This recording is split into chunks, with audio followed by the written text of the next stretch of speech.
नमस्कार मित्रों, आप सभी को भौम प्रदोष व्रत की शुभकामनाएं। दोस्तों, आपको बता दें, प्रदोष व्रत प्रति माह शुक्ल पक्ष व कृष्ण पक्ष की त्रयोदशी 13 को किया जाता है।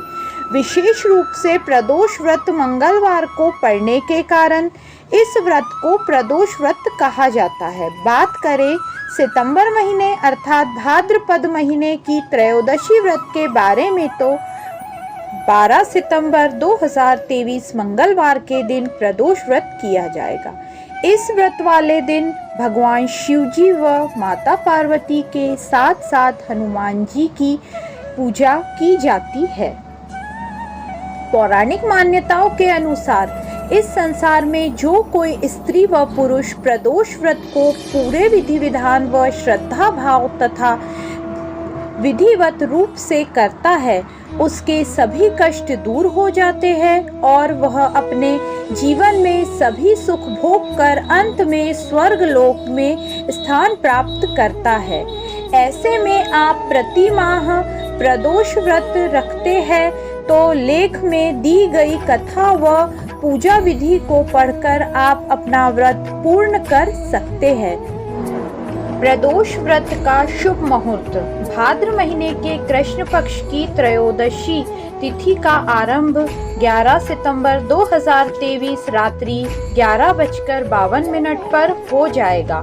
इसके बाद 13 सितंबर 2023 को सुबह 2:21 पर प्रदोष की समाप्ति होगी। अतः भौम प्रदोष व्रत 12 सितंबर 2023 के दिन किया जाएगा। पूजा का शुभ मुहूर्त शाम को 6:30 से लेकर रात्रि 8:50 तक रहेगा। भौम प्रदोष व्रत कथा।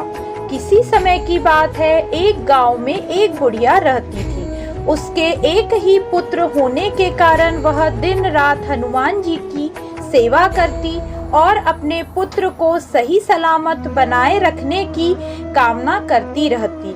वह बुढ़िया प्रतिरोज हनुमान जी की सेवा करती, किंतु मंगलवार के दिन तो पूजा पाठ का विशेष महत्व देती थी। एक दिन हनुमान जी ने सोचा कि यह वृद्धा रोज मेरी सेवा करती है, क्यों न मैं इसकी परीक्षा लूं। यह सोचकर हनुमान जी अपना साधु रूप धारण करके उस बुढ़िया के घर आ गए और जोर से आवाज लगाते हुए कहा कि मैं हनुमान भक्त हूँ। जब उस बुढ़िया माँ ने आवाज सुनी तो वह तुरंत घर से बाहर आई और साधु को हाथ जोड़कर प्रणाम किया और कहा, बताइए साधु महाराज, मैं आपकी क्या सेवा कर सकती हूँ। इस पर हनुमान जी बोले, मुझे बहुत देर से भूख सता रही है, क्या आप मुझे भोजन करा सकती है।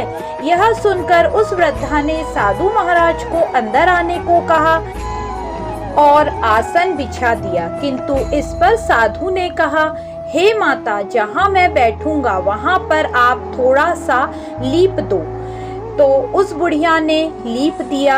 यह देखकर हनुमान जी ने पुनः कहा कि मेरे और भी काम है, क्या तुम कर दोगी। उस बुढ़िया ने कहा कि बताइए महाराज। ऐसे करके हनुमान जी ने उस वृद्धा को अपने वचनों से बांध लिया और कहा कि तुम अपने बेटे को बुलाओ और उसकी पीठ पर आग जलाकर मेरे लिए भोजन पकाओ। उस साधु की बात सुनकर वह बहुत ज्यादा परेशान हो गई, किंतु उसने वचन दिया था। वह बहुत मजबूर हो गई और अपने बेटे को बुलाई और जमीन पर लिटाकर उसकी पीठ पर आग जलाकर भोजन पकाया और साधु महाराज के पास आ गई। बुढ़िया को देखकर हनुमान जी बोले, भोजन बन गया। वृद्धा ने कहा कि बन गया साधु महाराज, आप जिम लीजिए। तब हनुमान जी ने कहा कि पहले तुम अपने बेटे को बुलाओ, वह भी मेरे साथ खाना खाएगा। उस साधु की बात सुनकर बुढ़िया बोली, हे महाराज, आप कैसी बातें कर रहे हैं। मेरा बेटा तो अग्नि से जलकर मर गया, वह भोजन करने कैसे आएगा। तब साधु ने कहा कि हे माता, आप आवाज तो लगाए। और उस बुढ़िया ने अपने बेटे को आवाज लगाते हुए कहा कि बेटा आ जाओ और भोजन ग्रहण कर लो। उसका बेटा वहां आया और वह अपने बेटे को जीवित देखकर बहुत खुश हुई और आश्चर्यचकित रह गई।